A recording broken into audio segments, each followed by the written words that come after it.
Barren. That was the last word Amara heard before she was cast out. It wasn't shouted. It was spat. Cold. Final. Like a death sentence that doesn't need blood to kill. It just needs to strip away your place in the world. She woke to the sound of stones striking the door, and when she opened her eyes, her husband was no longer beside her on the mat. The house smelled of cold ashes, and outside, the voices of the tribe's women no longer whispered. They screamed. 3 years and nothing. Curse. Worthless. Amara wrapped the cloth around her body slowly, like someone donning invisible armor.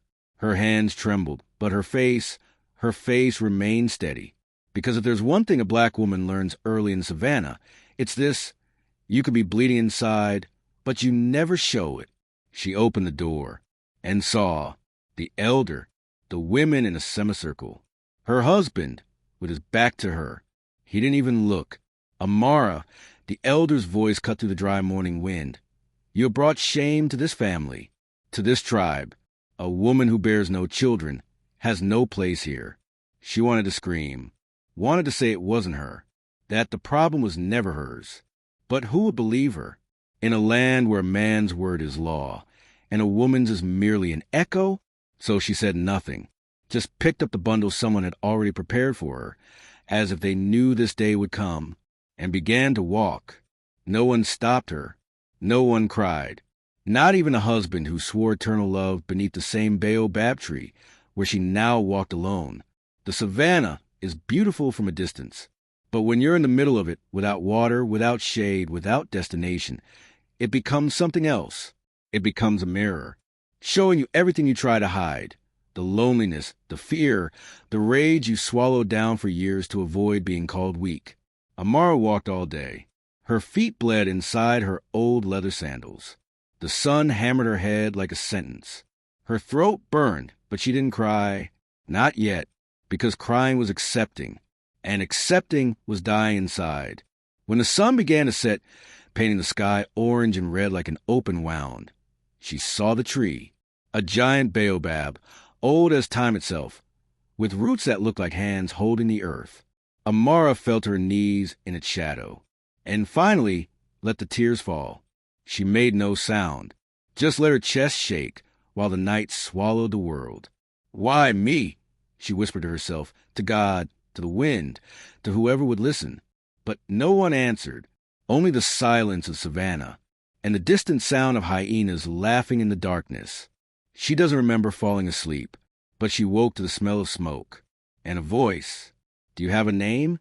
Amara opened her eyes slowly and saw a man, black, tall, gray hair at his temples, large hands holding a water canteen. His eyes were tired, the kind of tired that doesn't fade with sleep, the kind that lives in the soul. He offered the water. She hesitated, because when you've been cast out, when you've been called a curse, even kindness seems like a trap. Drink, he said quietly. You've been here for 2 days. 2 days? Amara took the canteen with trembling hands and drank as if it were the last thing she'd ever do. The water burned down her parched throat, but it was the sweetest thing she'd ever tasted. When she finished, she wiped her mouth with the back of her hand and finally looked at him properly. Amara, she said. Her voice came out hoarse, cracked. My name is Amara. He nodded slowly. Kofi. Silence. The fire crackled between them. The night cooled quickly, as it always does in Savannah. Kofi threw more wood on the fire, but asked nothing. Didn't ask where she came from, why she was alone, what had happened. And somehow that hurt more than any question, because it meant he already knew that stories like hers weren't rare, that expelled women, discarded like broken gourds, were as much a part of the desert as stones and thorns. Do you have somewhere to go? He asked after a while. Amara looked at the fire. No. Kofi took a deep breath, scratched his beard, looked at the star-filled sky like someone searching for an answer that isn't written anywhere. Then he said, I have 5 children. Amara frowned, didn't understand. Their mother died 2 years ago, he continued, his voice low, heavy. And they're getting lost. I don't know what to do anymore. She waited, because she sensed he hadn't reached his point yet. I'm not offering you love, Kofi said, looking straight into her eyes, or promises. I'm offering you a place, a home, food, and in return, you take care of them, of my children. Amara felt her chest tighten. It wasn't marriage. It was an arrangement between two broken people trying to gather the pieces and pretend they can still be whole. And if I accept, she asked slowly, how will they see me? As a mother? Or as the woman who tried to replace their mother? Kofi gave a sad half-smile. Honestly? I don't know. Raw honesty. No embellishment. No lies to sweeten it. And for some reason, that made Amara trust him. She looked at the fire once more, saw the flames dancing, dying and being reborn with each gust of wind, and thought, I'm dying too, but maybe I can still be reborn.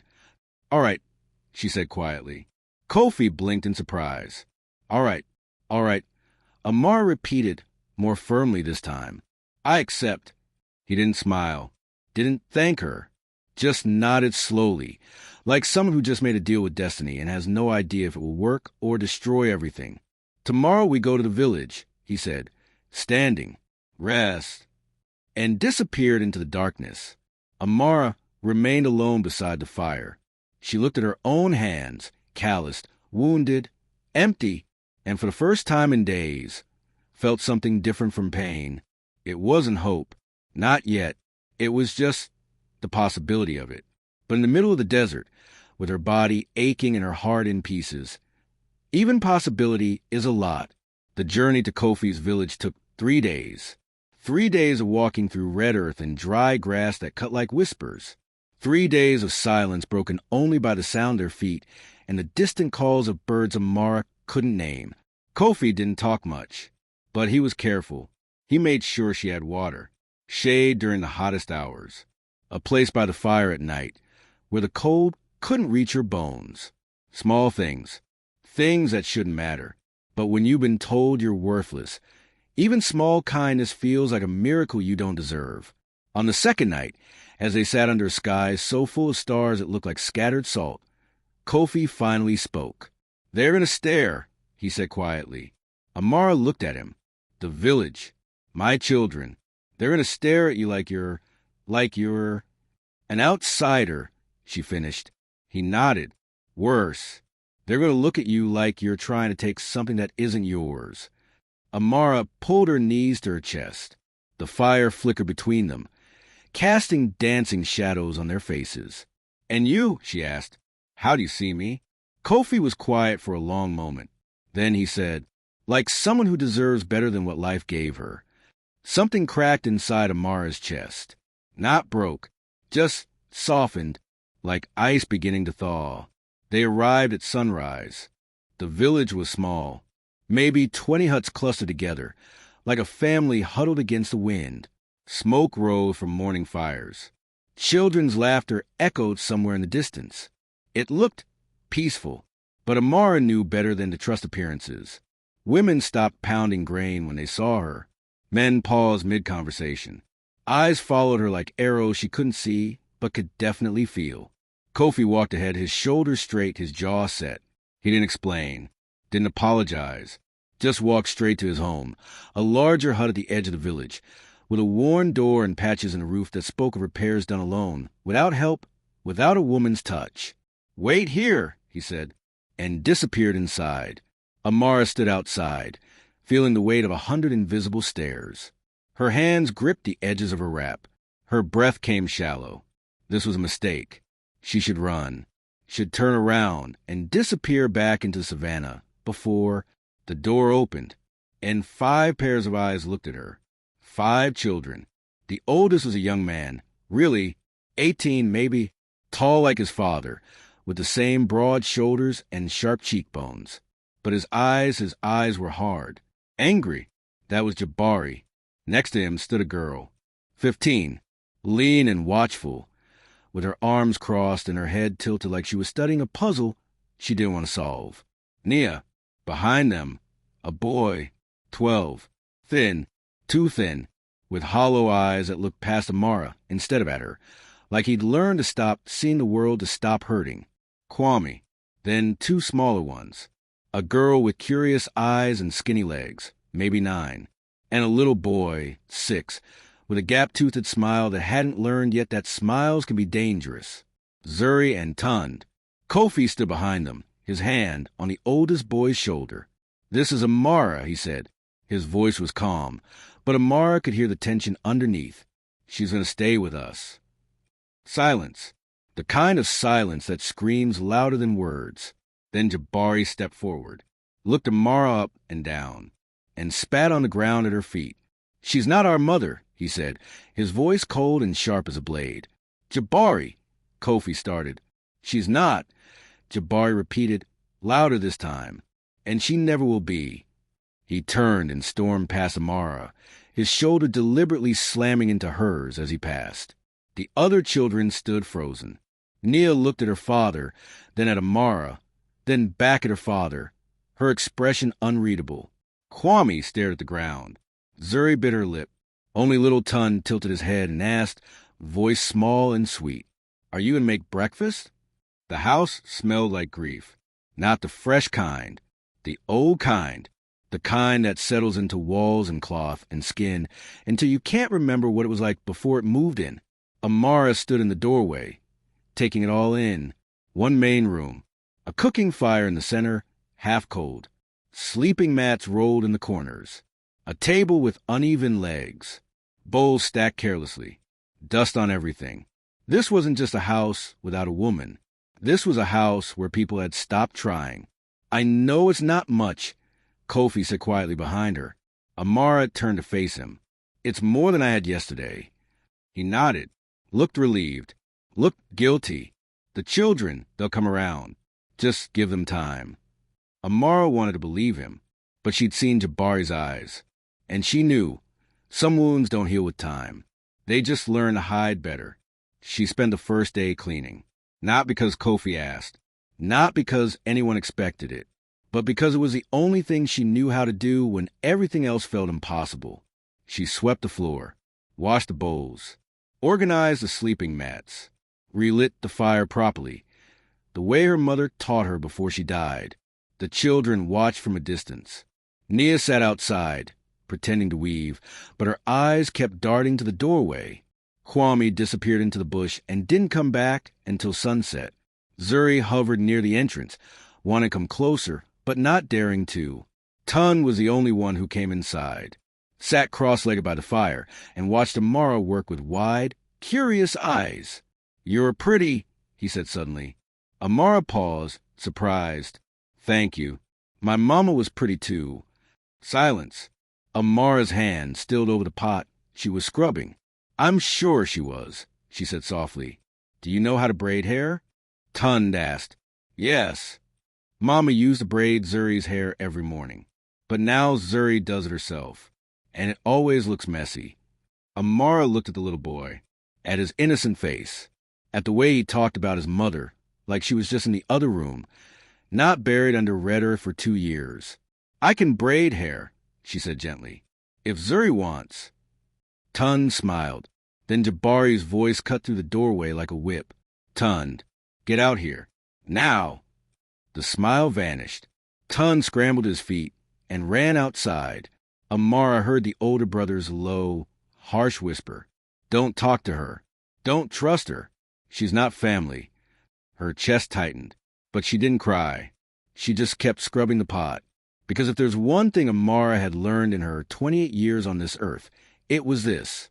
You can't make people love you. You can only show up, every single day, and hope that one day, showing up is enough. That night, Kofi made a space for her, a sleeping mat in the corner, separated from the children by a hanging cloth. "It's not much privacy," he said, apologetic.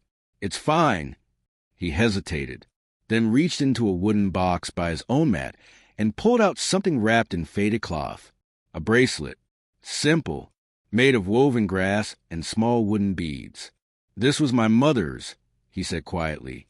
"She used to say, a woman's strength isn't in what she carries. It's in what she chooses to carry."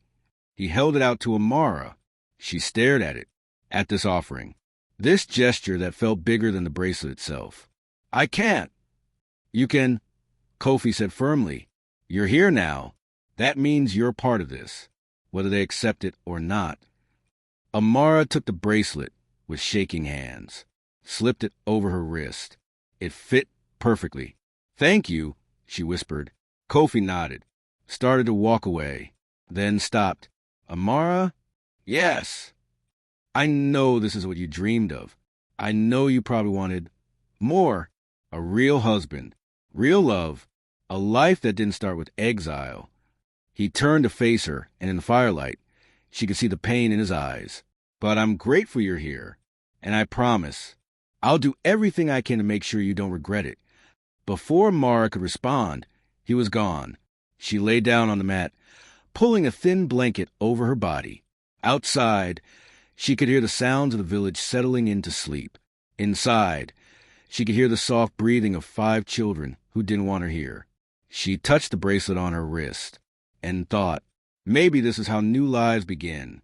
Not with celebration, not with joy, but with quiet determination in the dark. She closed her eyes, and for the first time since her exile, slept without nightmares. If you're feeling this story touch something deep inside you, leave a like and subscribe. What comes next is going to squeeze your heart in a way you won't forget. The first week felt like living underwater. Everything moved slow. Everything felt heavy. Every breath was work.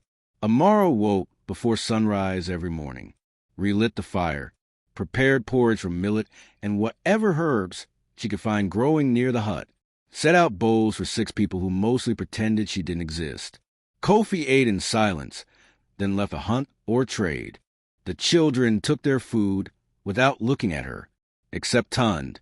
He always whispered, "Thank you," so quietly she almost couldn't hear it. And every time he did, Jabari shot him a look that could cut stone. Amara learned their rhythms without being taught. Jabari left early every morning, disappearing into the bush with a spear and anger he wore like a second skin. He'd return at dusk smelling of sweat and earth, dropping whatever small game he caught by the door without a word.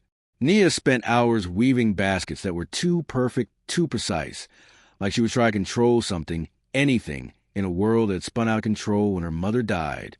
Kwame was a ghost. He moved through the house like smoke, never making noise, never asking for anything, never complaining. He'd slip out after breakfast and return only when the stars came out, his feet dirty and his eyes more hollow than before. Zuri tried to be helpful. She'd watch Amara cook and clean, her small hands twitching like she wanted to join but was afraid of what Jabari would say if she did. And Tund was just a little boy trying to figure out if it was okay to be happy again. On the 4th day, Amara found the dress. She was cleaning under the sleeping platform where Kofi slept when her hand brushed against something soft wrapped in cloth. She pulled it out carefully, and her breath caught. It was beautiful. Deep indigo fabric with patterns dyed in careful spirals. The kind of dress that took weeks to make. The kind a woman wears on her wedding day or for ceremonies that matter. It still smelled like smoke, like memory, like a woman who used to laugh in this house. That was hers. Amara spun around. Nia stood in the doorway, arms crossed, eyes hard. "I'm sorry," Amara said quickly, rewrapping the dress. "I wasn't trying to." "She made it herself," Nia continued, her voice flat. "Took her 3 months. She was going to wear it to the harvest festival, but she died 2 weeks before." Amara carefully placed the dress back where she'd found it. She must have been very talented. "She was everything," Nia said, and for the first time, her voice cracked. Just a little. Just enough to show the girl hiding behind the wall. "And you're just..." She didn't finish, just turned and walked away. But Amara heard the rest of the sentence hanging in the air. "You're just a replacement, and not even a good one." The women of the village were worse than the children.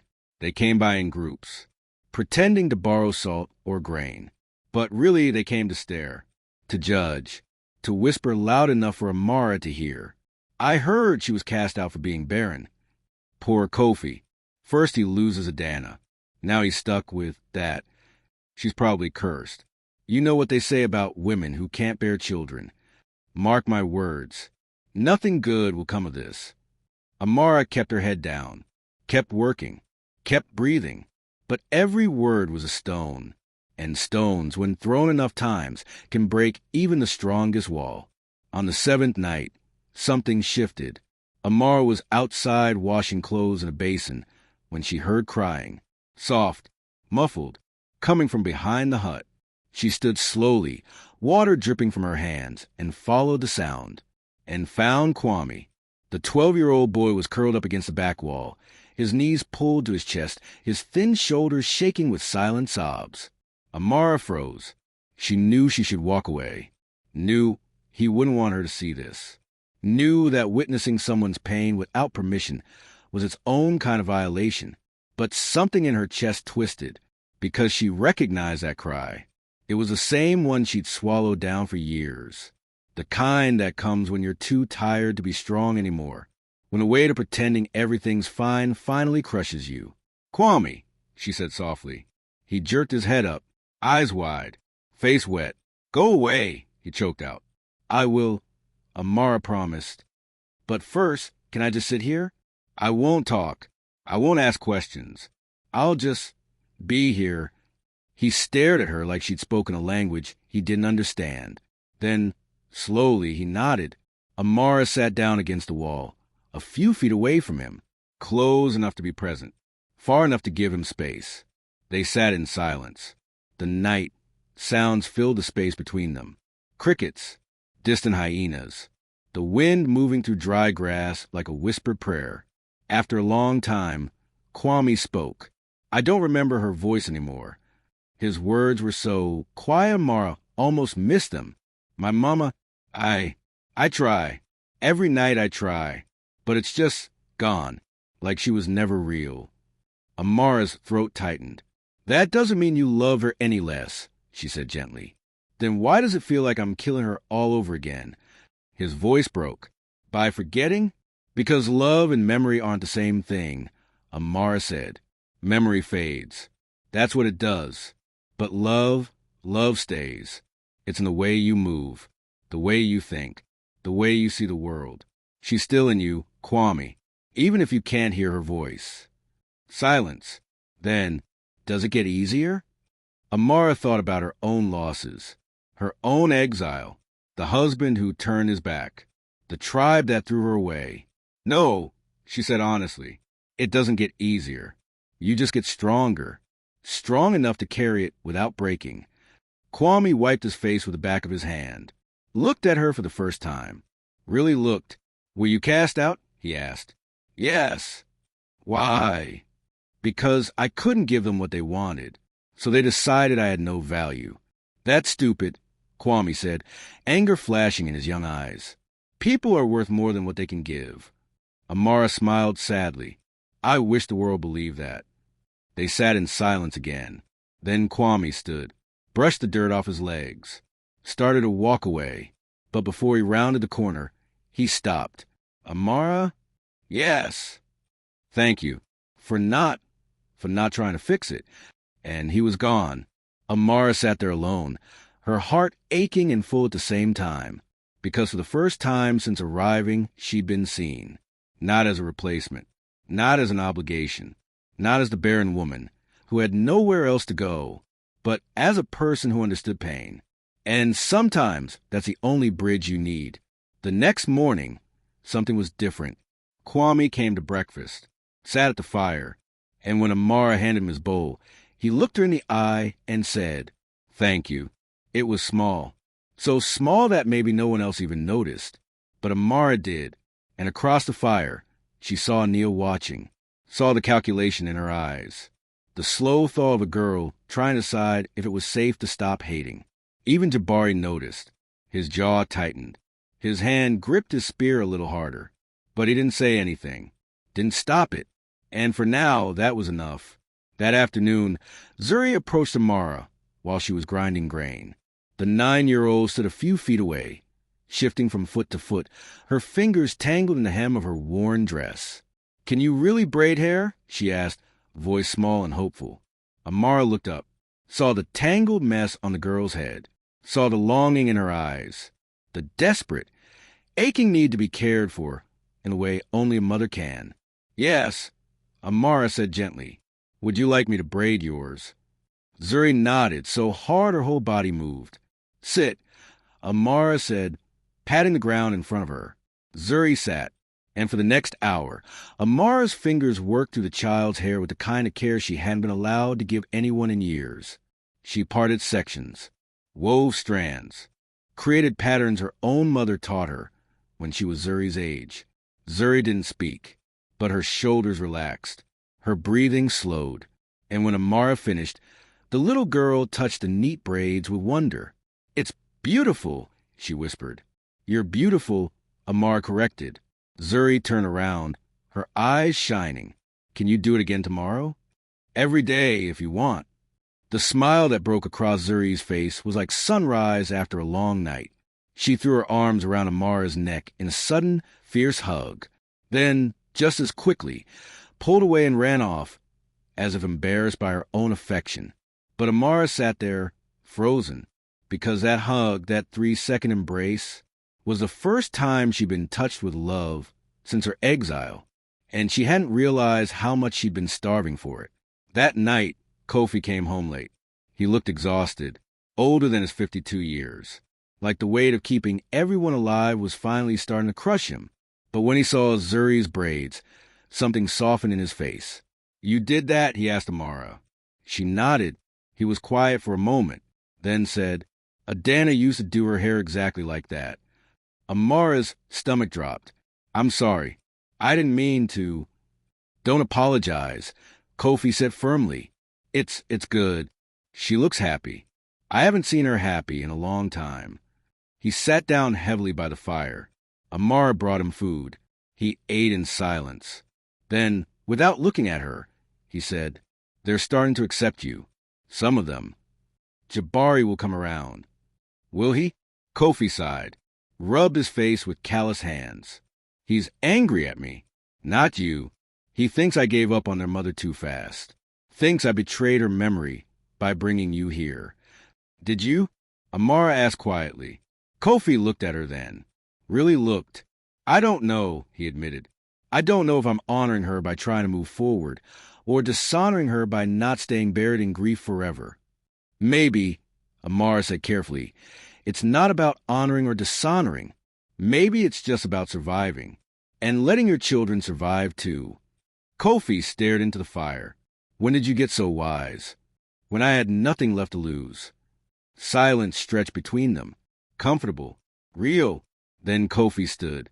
Good night, Amara. Good night. He paused at the edge of the firelight. I'm glad you're here, he said without turning around.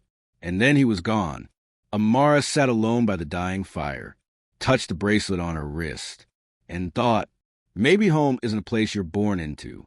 Maybe it's a place you earn, one small moment at a time. She banked the fire and went to bed, and for the second time since arriving, slept peacefully. The fever came without warning. One moment Zuri was laughing, chasing Tund around the yard with a stick. The next, she collapsed like a bird shot mid-flight. Amara was grinding cassava when she heard Tund scream. She dropped everything and ran. Zuri lay on the ground, her small body trembling, her skin burning hot enough to scald. Her eyes rolled back. Foam gathered at the corners of her mouth.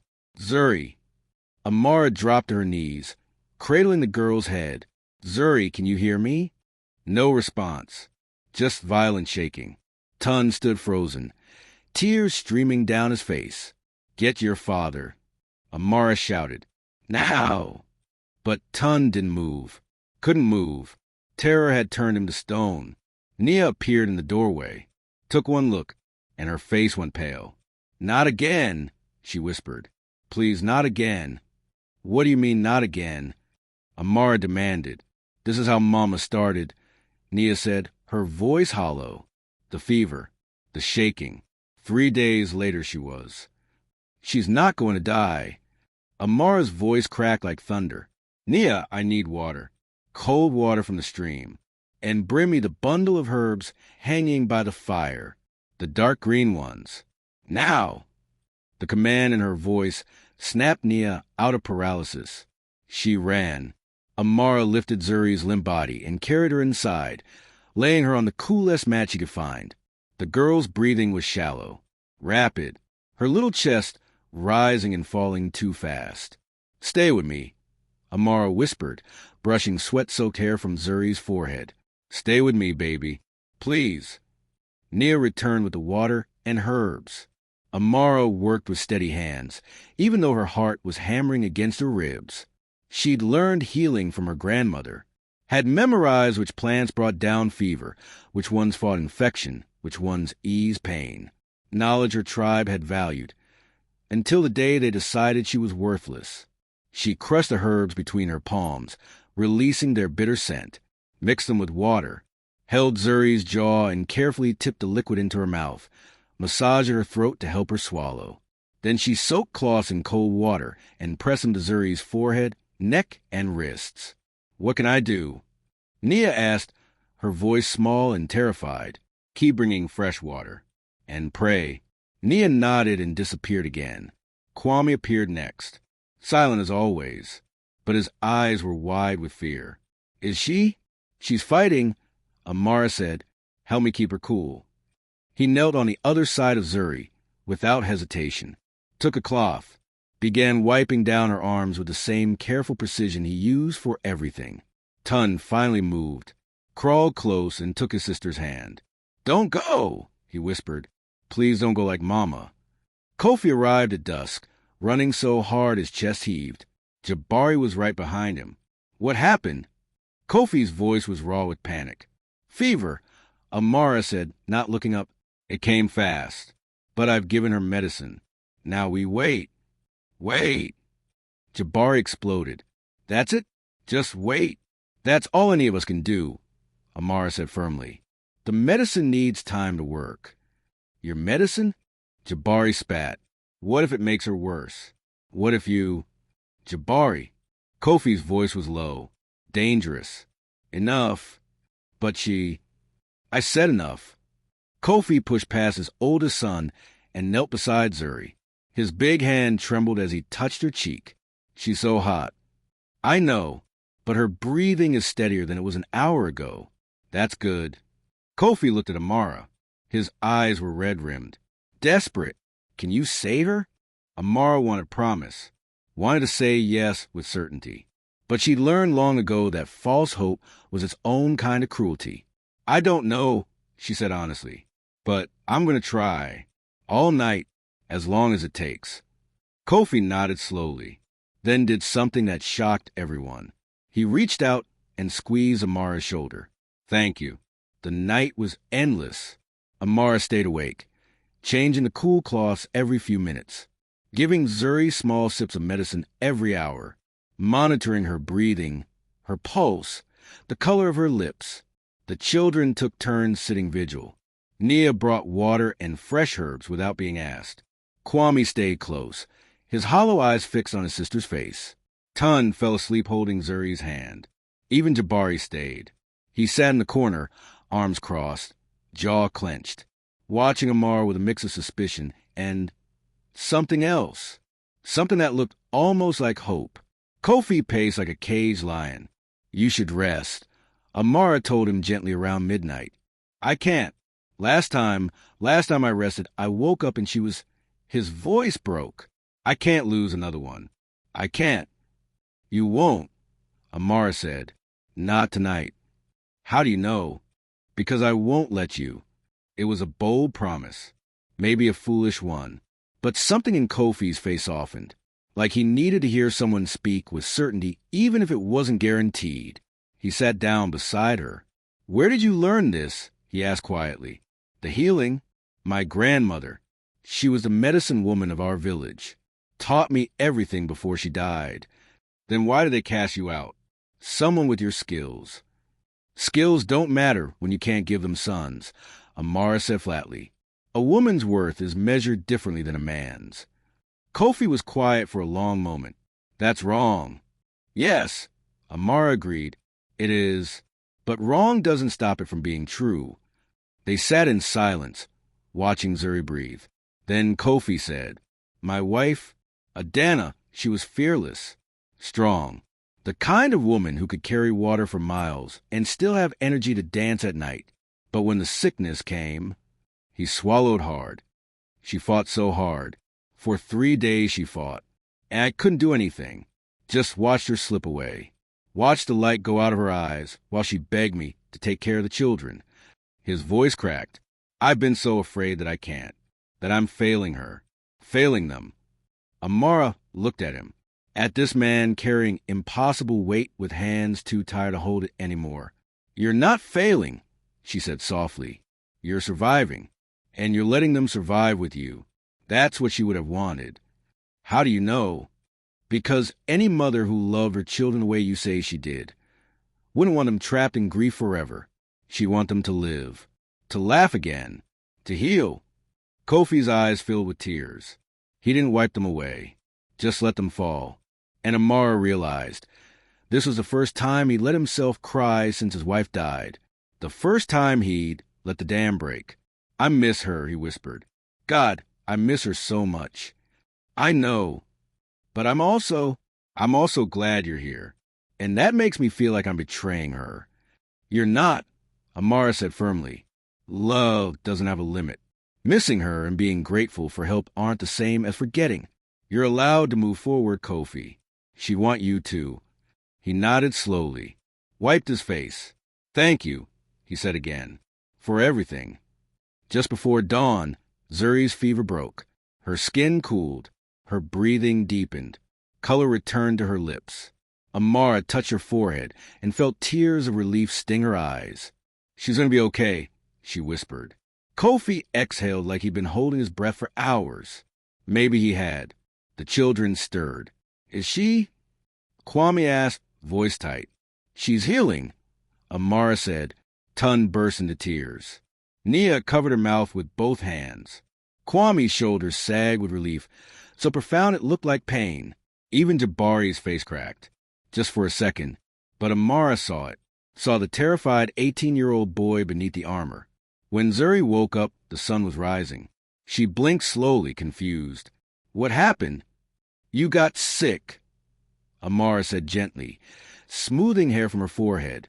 But you're better now. Did you fix me? We all did. Together. Zuri smiled weakly. Then her eyes found Amara's and something shifted in them. You stayed, she whispered. Of course I stayed. Mama stayed too. When I was sick before, she stayed all night and sang to me. Amara's throat tightened. Would you like me to sing? Zuri nodded. So Amara sang. A lullaby her own mother taught her. About stars and rivers and girls who were brave enough to dream. Her voice was rough from exhaustion, but it carried love. And that was enough. When the song ended, Zuri squeezed Amara's hand. I'm glad you're here, she said simply. And just like that, Amara's heart cracked open a little wider. Later that morning, after Zuri fell into real, healing sleep, Nia approached Amara outside. The 15-year-old stood stiffly, arms crossed, face carefully neutral. You saved her, she said. I helped her body fight, Amara corrected.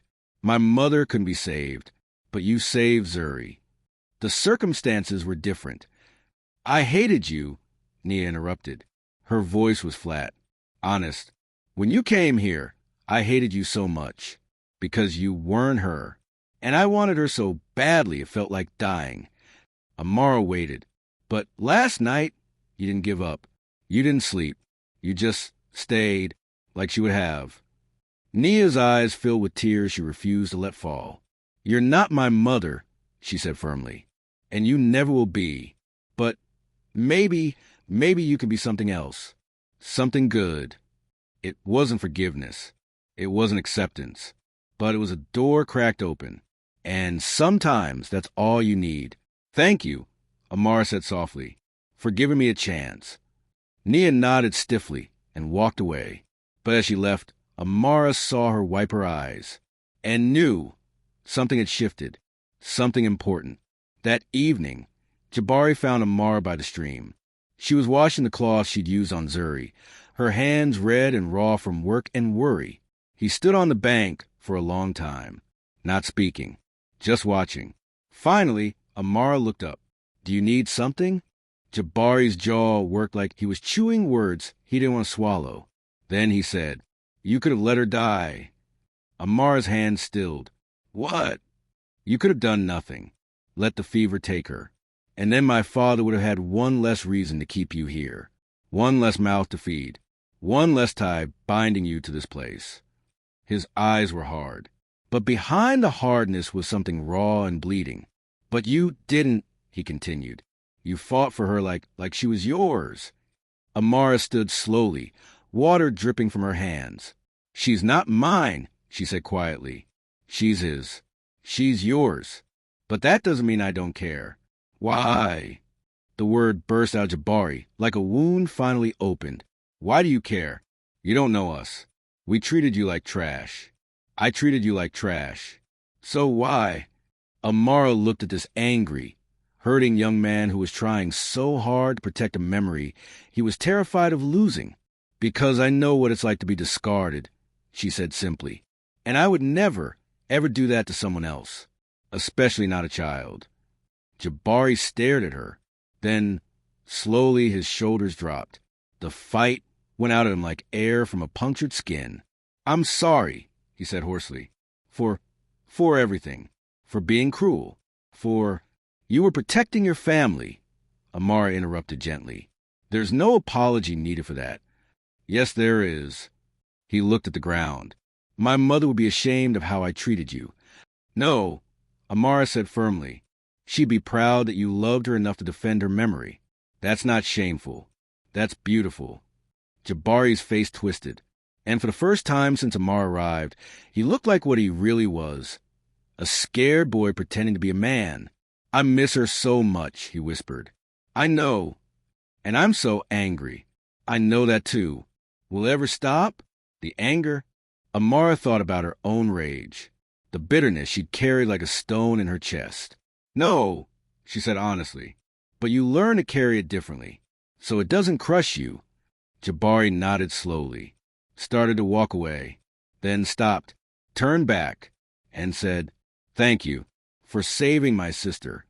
It wasn't an apology for his cruelty. It wasn't acceptance of her presence, but it was an acknowledgement. And sometimes that's the first step toward healing. 3 weeks after Zuri's fever broke, Amar realized something had changed. Not in a single dramatic moment, but in 1,000 small ones. The way Tun now ran to her first when he skinned his knee. The way Zuri insisted on sitting beside her during meals.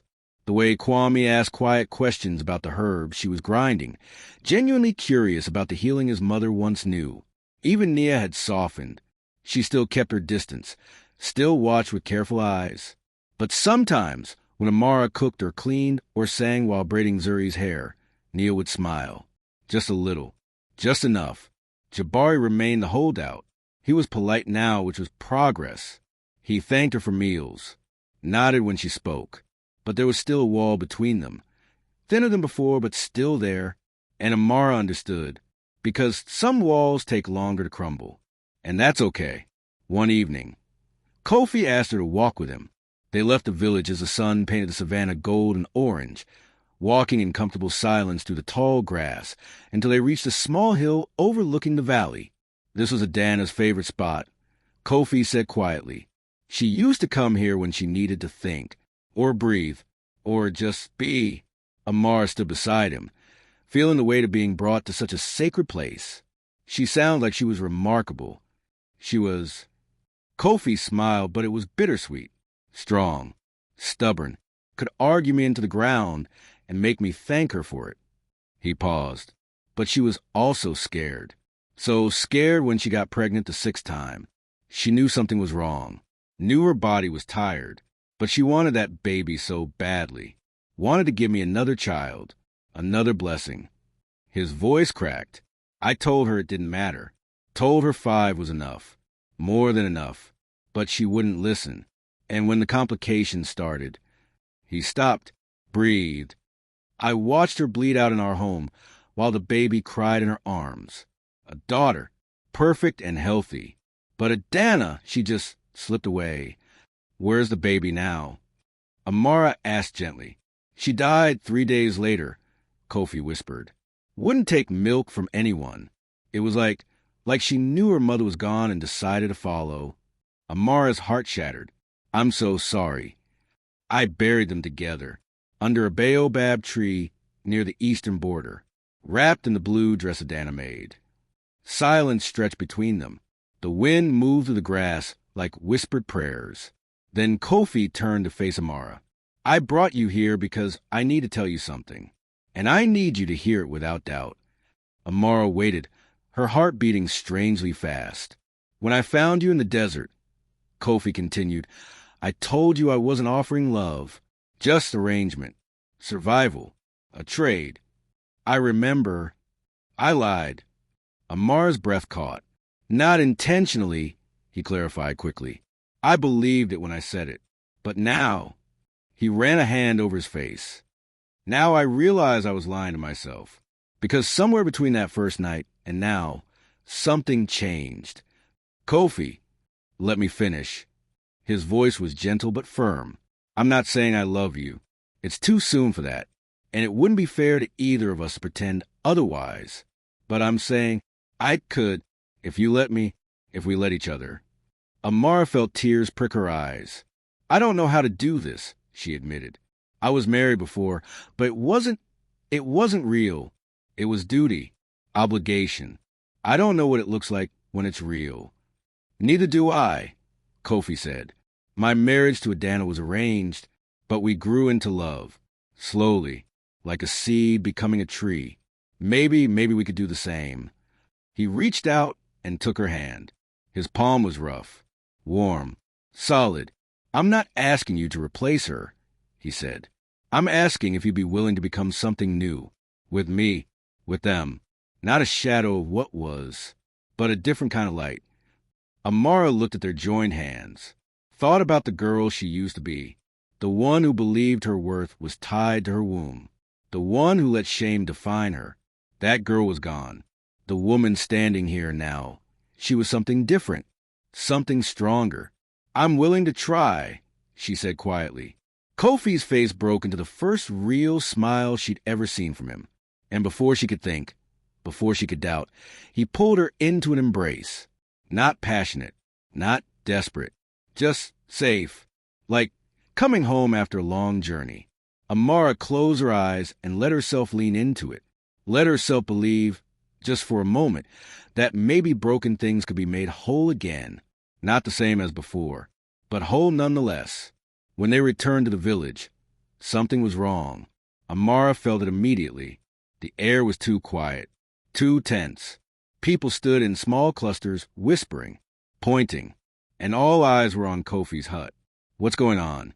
Kofi demanded.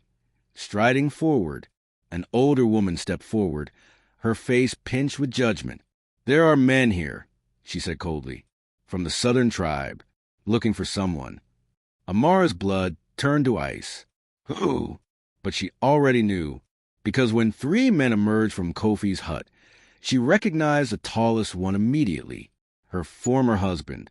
He looked the same narrow face, same cold eyes, same mouth that smiled without warmth. Amara, he said, and her name in his mouth felt like poison. There you are. Kofi stepped in front of her instinctively. Who are you? I'm her husband, the man said simply. Former husband, Amara corrected, her voice shaking but firm. You cast me out. You have no claim to me. Actually, her ex-husband smiled, I do. According to tribal law, a woman cast out for barrenness can be reclaimed if circumstances change. And circumstances have changed. What are you talking about? He stepped closer, and Amara had to fight the urge to step back. My new wife is barren, he said casually, like discussing the weather. Turns out the problem was never you. It was me. And now that everyone knows, he shrugged, I have a reputation to restore. I need you to come back. Bear witness that I'm capable of producing heirs. Amara stared at him in disbelief. You're joking. I'm not. I've come to bring you home. I am home, Amara said, her voice rising. You threw me away. You let them call me cursed. You stood silent while they spit on me and cast me into the desert to die. And now you want me back because it's convenient. It's the law, he said coldly. You're still my wife in the eyes of... She's my wife, Kofi interrupted, his voice like thunder. Everyone froze. Amara's ex-husband raised an eyebrow. Really? Where's your proof? Where's the ceremony? The dowry? The witnesses? Kofi faltered. Because there was none. Their arrangement had been informal, private, just two broken people trying to survive. That's what I thought. Amara's ex-husband smirked. So, unless you have some legal claim, she's coming with me. Tonight. No. The word came from behind them. Everyone turned. Jabari stood there, spear in hand, jaw set, eyes blazing. She's not going anywhere. Boy, this doesn't concern you. It concerns all of us, Jabari said, stepping forward, because she's part of our family. And we don't let family get dragged away by men who treated them like garbage. Nia appeared beside him, then Kwame, then Zuri and Tund, all 5 children, standing in a line, faces determined. She stayed up all night to save my sister, Jabari continued. She teaches us, feeds us, cares for us when she didn't have to. She chose us, and we choose her. Amara's eyes filled with tears. Kofi stepped forward, standing shoulder to shoulder with his children. You heard them, he said quietly. She's ours, and if you try to take her, you'll have to go through all of us. Amara's ex-husband looked at the wall of people protecting her, his face twisted with rage. This isn't over, he spat. I'll come back with the elders, with authority, and she will return. Try it, Kofi said softly. See what happens. The 3 men left, their threats hanging in the air like smoke. When they were gone, Amara's legs gave out. Kofi caught her before she hit the ground. I'm sorry, she whispered. I should have told you. Should have explained. You don't owe me your past, Kofi said firmly. Only your present, if you want to give it. Amara looked up at him, at the children surrounding her like shields, at the village women who judged her now watching with uncertainty. What do we do? She asked. We make it real, Kofi said. Tonight, a proper ceremony, witnessed and binding, so that no law, no man, no tradition can take you from us. But that requires dowry, preparation. It takes weeks. Then we do it our way, Kofi said. Fast, simple, but real. Will you marry me, Amara? Not out of convenience, not out of arrangement, but because we're choosing each other. Amara looked into his eyes, saw genuine care there, genuine want, not love yet, but the seeds of it. And sometimes that's enough to start. Yes, she whispered. Jabari stepped forward. Then let's do it now, before anyone can stop us. They gathered around the fire that night. The whole village came, some curious, some supportive, some judgmental. But they came, because witnessing made it real. There was no elaborate ceremony, no expensive gifts, no week-long celebration. Just Kofi and Amara, standing before the village elder, speaking vows that were simple but heavy with meaning. I take you as you are, Kofi said, with your past and your pain and your strength. I vow to protect you, to honor you, to let you be whole. Amara's voice shook when she spoke. I take you as you are, with your grief and your children and your heart that's trying to heal. I vow to stand with you, to care for what you love, to build something new without erasing what was. The elder tied a cord around their joined hands. Witnessed, he said simply, bound by choice. May you find peace in each other. It wasn't grand, but it was real.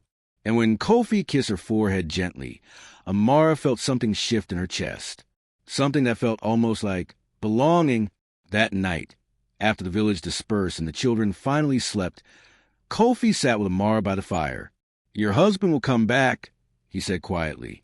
I know. With authority, maybe force. I know. Are you afraid? Amara thought about it. About the girl who'd walked into the desert expecting to die. About the woman she'd become. No, she said finally, because for the first time in my life, I'm not alone, and that changes everything. Kofi squeezed her hand. We'll face it together.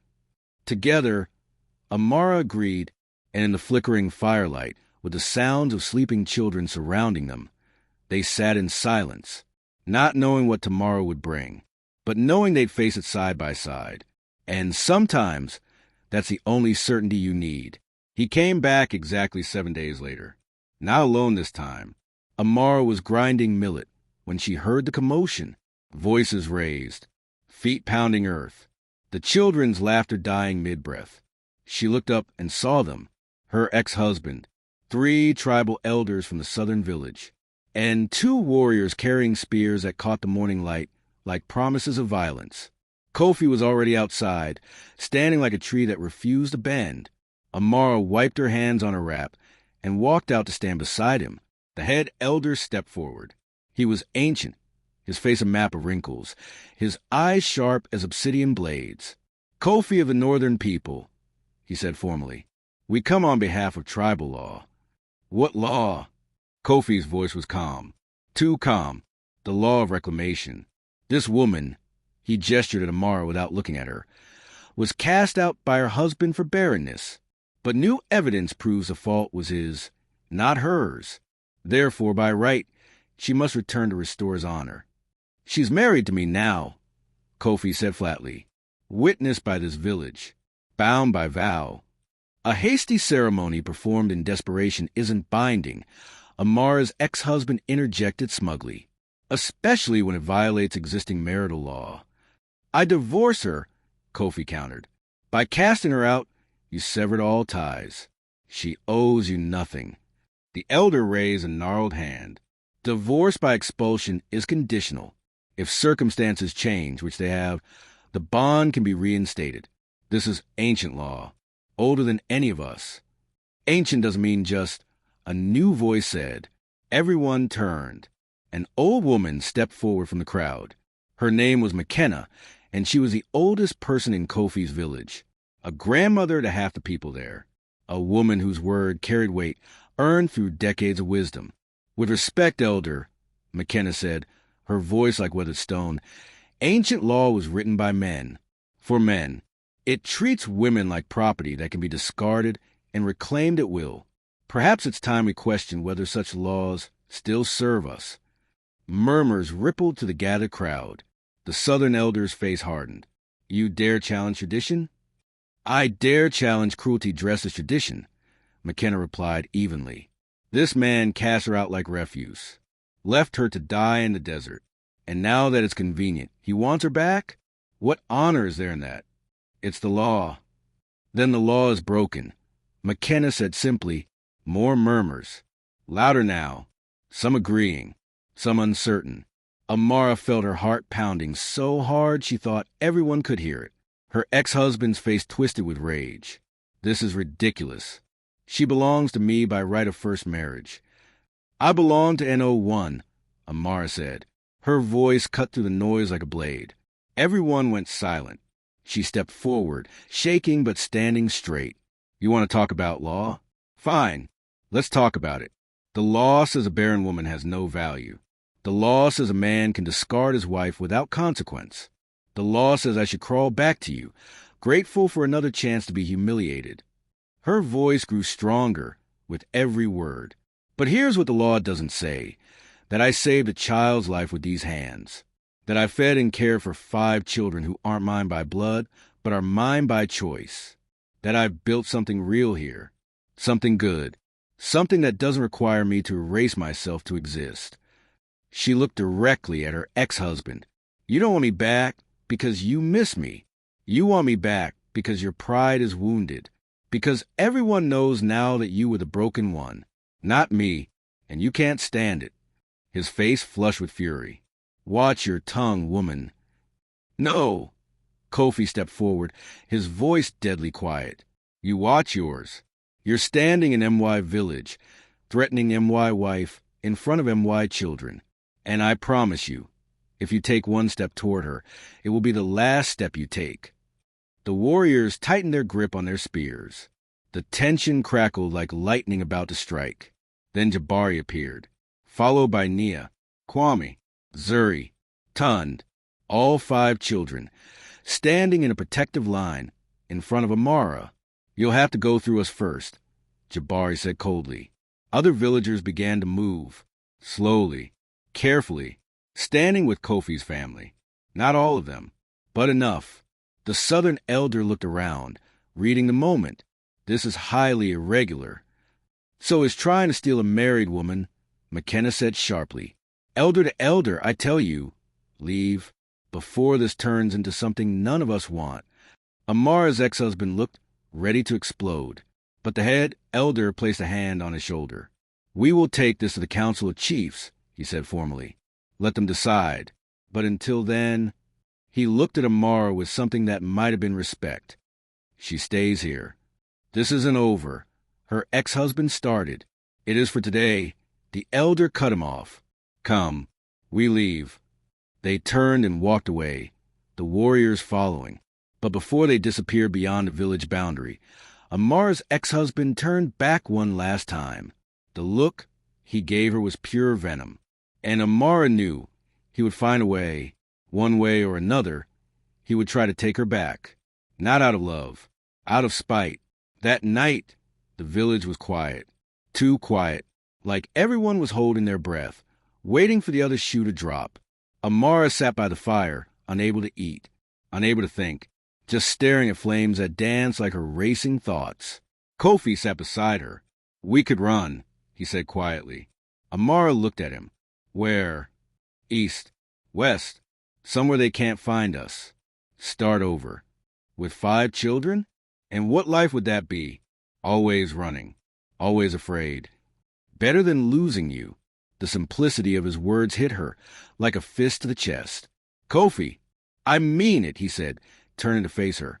"I know I said this started as arrangement, as convenience, but that's not what it is anymore. Not for me. And if the council rules against us, if they try to take you..." He gripped her hand. "I'll burn it all down before I let them." Amara felt tears slide down her face. "You'd give up everything? Your home? Your standing?" "I'd give up anything for my family," Kofi said simply. "And your family now, whether they recognize it or not."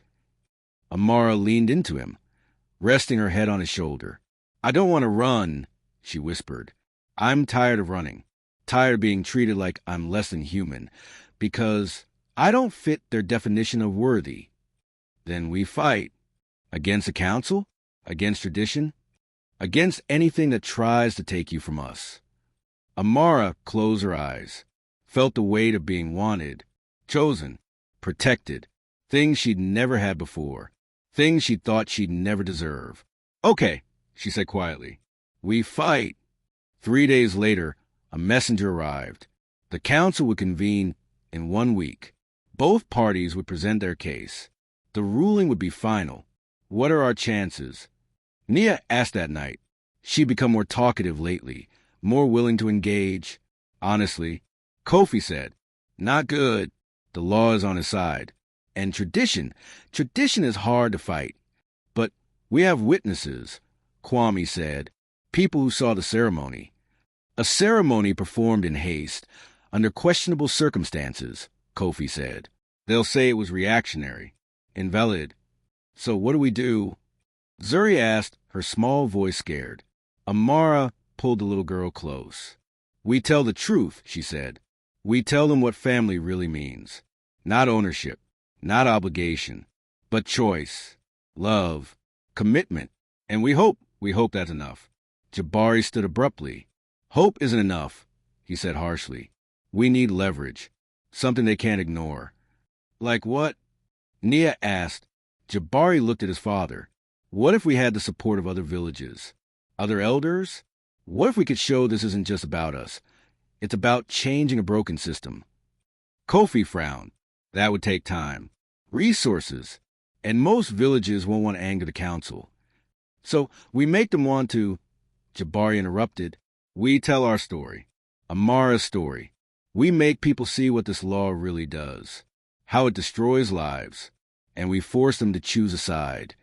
It was bold, maybe reckless, but looking around at his children's faces, Kofi nodded slowly. "Then we start tomorrow." They spent the next 6 days traveling to nearby villages. Kofi and Jabari went to men, spoke of justice and fairness, and the danger of laws that treated people as property. Amara and Neo went to the women, told stories of expulsion and shame and survival. Let them see themselves in Amara's eyes. Not every village listened. Some turned them away, called them troublemakers, said they were disrespecting sacred traditions. But some listened. Some women wept. Some men nodded slowly. Some elders furrowed their brows and asked questions that showed they were thinking, really thinking. By the time the council convened, Kofi and Amara had something they didn't have before. Support, not from everyone, but from enough. The council met under the great baobab tree at the center of the valley. 7 chiefs, 12 elders, representatives from 9 villages, and a crowd of people who came to witness. Amara's ex-husband presented his case first. He spoke of law, of tradition, of his right as first husband to reclaim what was his. He didn't mention the years of shame he'd put her through, didn't mention that he'd left her to die, just spoke of rights and honor and restoration. When he finished, the elders nodded. Some looked convinced. Then Kofi stood. "Honorable chiefs," he began, "I come not to challenge tradition, but to question whether this tradition still serves us, or whether it's become a weapon that harms more than it heals." He told Amara's story. All of it. The expulsion, the desert, the near death, the rebuilding. He spoke of her healing hands, her gentle spirit, her strength. This woman was thrown away like broken pottery, Kofi said, his voice ringing clear. But she wasn't broken. She never was. And now, a man who discarded her wants her back, not out of love, but out of pride. And the law says he can take her, that she has no say, no choice, no voice. He paused. Is that justice? Or is that just cruelty with a formal name? Murmurs rippled through the crowd. Then Amara stood. "May I speak?" The head chief looked surprised. Women rarely address the council directly, but after a moment, he nodded. Amara stepped forward, her legs shaking but her voice steady. "I'm not here to beg," she said. "I'm here to ask a question. What makes a marriage real? Is it ceremony, dowry, witnesses, or is it the daily choice to show up for each other, to care for each other, to build something together?" She looked around at the assembled faces. "I've been married twice, once by ceremony, once by choice, and I can tell you, the second one is real, because it's not about ownership. It's about partnership, about being seen as human, not property." Her voice grew stronger. "If you rule that I must return to a man who abandoned me, you're telling every woman here that her worth is determined by a man's convenience, that she has no right to choose her own life, her own future, her own family." She paused. "Is that the legacy you want to leave?" Silence. Thick. Heavy. Then McKenna stood. "I support her claim," the old woman said firmly. Another elder from a neighboring village stood. "As do I." Then another, and another. Not all, but enough to create doubt, to create conversation. The head chief raised his hand for silence. "This council will deliberate," he said. "Return at sunset for our ruling." The wait was agony. Amara sat with Kofi and the children under a tree, unable to speak, unable to eat, just waiting. "No matter what happens," Kofi said quietly, "we're together. Understand? All of us." The children nodded. Even Jabari, who'd been so hostile at first, reached out and squeezed Amara's shoulder. "You're our mother now," he said simply. "Council can't change that." Amara's heart broke and mended at the same time. At sunset, they reconvened. The head chief stood, his face unreadable. "This council has deliberated," he said, "and we find that the law is clear. By right of first marriage and reclamation, the woman known as Amara should return to her first husband." Amara's world tilted. "No, no, no, no. However," the chief continued, his voice rising, "we also find that the spirit of the law has been violated. A man who casts out his wife forfeits his claim through abandonment, And a second marriage, witnessed and consummated, supersedes a first marriage dissolved by expulsion. Hope flickered. Therefore, the chief concluded, we rule in favor of Kofi. The woman remains with her chosen family. The first husband's claim is void. The crowd erupted, some cheering, some protesting. But Amara heard none of it. She collapsed into Kofi's arms, sobbing with relief so profound it felt like rebirth. The children surrounded them, all crying, all holding each other. They'd won, against tradition, against law, against everything. They'd won. The weeks that followed the council's ruling felt like learning to breathe in a new rhythm. Life didn't suddenly become perfect. The house still needed repairs. Food still needed gathering. Children still fought over small things and cried over smaller ones. But there was something different now. Something that felt almost like peace.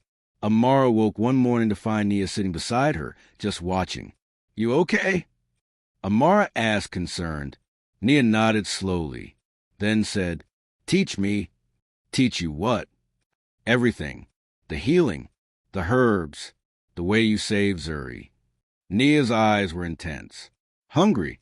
Mama knew some of it, but she died before she could teach me. And I want to know, in case. She didn't finish. Didn't have to. In case something happened again. In case someone else she loved got sick. Amara sat up, touched by the trust in this request. Okay, she said softly. We start today. And they did. Every morning after breakfast, Nia would follow Amara into the bush, learning which leaves stopped bleeding, which roots eased pain, which bark brought down fever. She was a quick study, sharp, focused, asked questions that showed she wasn't just memorizing. She was understanding. You're good at this, Amara told her one afternoon. Nia ducked her head, embarrassed but pleased. I want to be useful, she said quietly. Like you already are. No, I mean, I want people to need me, so they can't throw me away. Amara's hand stilled over the plants she was sorting. She recognized that fear, had lived with it her entire life. Nia, she said gently, your worth isn't in what you can do for others. It's in who you are. And you are remarkable, with or without skills, with or without usefulness. Nia's eyes filled with tears. How do you believe that? After everything that happened to you? Amara smiled sadly. I'm still learning. Every day. But having people who choose me, not because I'm useful, but because I'm me, that helps. Nia wiped her eyes quickly, nodded, and went back to studying the herbs. But something had shifted between them. A wall had come down, and in its place, something gentler. Something that looked almost like mother and daughter. Kwame started talking more. Not a lot. He was still quiet by nature. But instead of hiding in silence, he began asking questions. About healing. About the world beyond their village. About his mother. You think she'd be mad? He asked one evening while helping Amara prepare dinner. Mad about what? That we like you. That it doesn't hurt as much anymore when we think about her. Amara stopped chopping vegetables, turned to face him. No, sweetheart, I don't think she'd be mad. I think she'd be relieved. Because mothers don't want their children to suffer forever. They want them to heal, to live, to find joy again. But what if we forget her? You won't, Amara said firmly. Love doesn't work like that. You can love her and love me. Your heart isn't a room with limited space. It's more like the sky, big enough to hold everything. Kwame considered this, then said, so quietly she almost missed it. I'm glad you didn't die in the desert. Amara's throat tightened. Me too, Kwame. Me too. Zuri became Amara's shadow.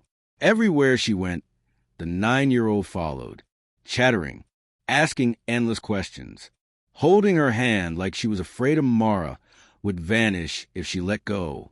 Why do you braid my hair different than Mama did? Zuri asked one morning. Do you want me to do it like she did? Zuri thought about it. No, she said finally. I like your way. It's different, but different isn't bad. No, Amara agreed, kissing the top of her head. Different isn't bad at all. Tund, at 6 years old, simply accepted Amara as fact. He called her Mama Amara without hesitation, ran to her when he was hurt, climbed into her lap for stories. One night, as she tucked him into his sleeping mat, he looked up at her with those wide, innocent eyes. "Do you love us?" he asked. The question was so direct, so pure. "Yes," Amara said without hesitation. "I love you very much. Even though we're not from your belly?" "Especially because you're not from my belly," Amara said, smoothing his hair. "Because I chose you, and you chose me, and that makes it even more special." Tun smiled, satisfied. "Good," he said, "because I love you too." And just like that, he fell asleep. Amara sat there for a long time, watching him breathe, feeling her heart expand in ways she didn't know were possible. Jabari was the last to fully soften, but when he did, it was complete. It happened on a hunting trip. Kofi had taken Jabari and Amara deep into the savannah to track antelope. It was meant to be a teaching moment. Kofi showing his eldest son techniques he'd need to feed the family someday. But they got separated. A sudden storm rolled in violent and fast. Rain like daggers. Wind that bent trees. Amara lost sight of both men in seconds. She called out. No answer. Just thunder and her own racing heartbeat. She stumbled through the tall grass, soaked and scared when she heard it. A roar. Lion. Close. Too close. Amara froze, her blood turning to ice. Then she saw it, 20 paces away. Golden eyes fixed on her. Muscles coiled to spring. She didn't have a weapon, didn't have fire, didn't have anything except the knowledge that she was about to die. The lion crouched and lunged, but before it reached her, Jabari appeared from nowhere, spear raised, face fierce. He threw himself between Amara and the beast, driving his spear into the lion's shoulder with a roar of his own. The lion twisted, snarling, swiped at Jabari with claws that opened 3 lines across his chest. Jabari stumbled, but didn't fall. Kofi crashed through the grass a second later, spear already flying. It caught the lion in the throat.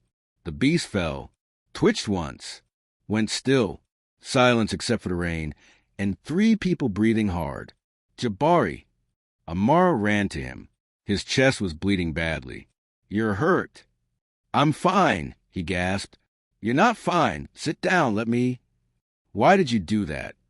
Amara demanded, already pressing cloth to his wounds. "You could have died." "So could you," Jabari said simply. Their eyes met, and in that moment, Amara saw it. Complete acceptance. Complete love. "You're my mother," Jabari said quietly. "Not by blood, but by everything that matters. And I protect what's mine." Amara's vision blurred with tears. She pulled him into a careful hug, mindful of his wounds. "Thank you," she whispered. "Thank you for choosing me." "Thank you for not giving up on us," Jabari whispered back. They made it home hours later, soaked and exhausted. The children swarmed them immediately, worried about Jabari's bandaged chest. "I'm fine," he kept saying. "Mama Amara patched me up. I'm fine. Mama Amara." It was the first time he'd called her that, and the way he said it, casual, natural, like it had always been true, made Amara's heart overflow. That night, as they gathered around the fire, Zuri asked about the hunt. Jabari told the story, but he didn't make himself the hero. He made Amara the hero. She stood her ground, he said. Didn't scream, didn't run, just stood there like she was daring death to try. "I was terrified," Amara corrected. "Being brave doesn't mean not being scared," Kofi said, looking at her with something warm in his eyes. "It means being scared and standing anyway." The children nodded, impressed, and Amara realized this was what family felt like, not just living together, but believing in each other, protecting each other, seeing each other's strength even when you couldn't see it yourself. That night, after the children slept, Kofi found Amara outside. She was looking up at the stars, wrapped in a blanket against the cool night air. "Can't sleep?" he asked. "Too much to think about." He sat beside her, close enough that their shoulders touched. "Jabari called you Mama today," he said. "I noticed. How does that feel?" Amara considered. Like I finally understand what I was grieving all those years. It wasn't the baby I couldn't have. It was the chance to love someone completely, to be needed, to matter. She looked at him, and now I have that. Not the way I expected, but maybe better. Kofi reached out and tucked a strand of hair behind her ear. The gesture was so tender it made her breath catch. I'm falling in love with you, he said simply. Not out of gratitude, not out of convenience. Just because of who you are. Amara's heart hammered. Kofi, you don't have to say it back, he interrupted gently. I just wanted you to know that this us, it's real for me, completely real. Amara looked into his eyes, saw truth there, saw vulnerability, saw a man who'd lost everything and was brave enough to love again anyway. I'm falling in love with you too, she whispered. And when he kissed her, slow, gentle, certain, it felt like a promise, not of perfection, but of presence, of partnership, of choosing each other every single day, no matter what came. When they pulled apart, both smiling, Amara rested her forehead against his. We're really doing this, aren't we? She said. Building a family, a life, a future. Yes. Good, Kofi said, kissing her forehead, because I can't imagine doing it with anyone else. They sat under the stars, wrapped in each other's warmth, and for the first time in her entire life, Amara felt completely at home, not in a place, but in a person, in a family, in a love that chose her back. 3 months after the council's ruling, Amara missed her monthly bleeding. At first, she didn't think much of it. Stress did strange things to a woman's body, and she'd been through enough stress to last several lifetimes. But when the 2nd month came and went with nothing, she knew. She stood by the river at dawn, alone, hands trembling as they rested on her still flat belly. Pregnant.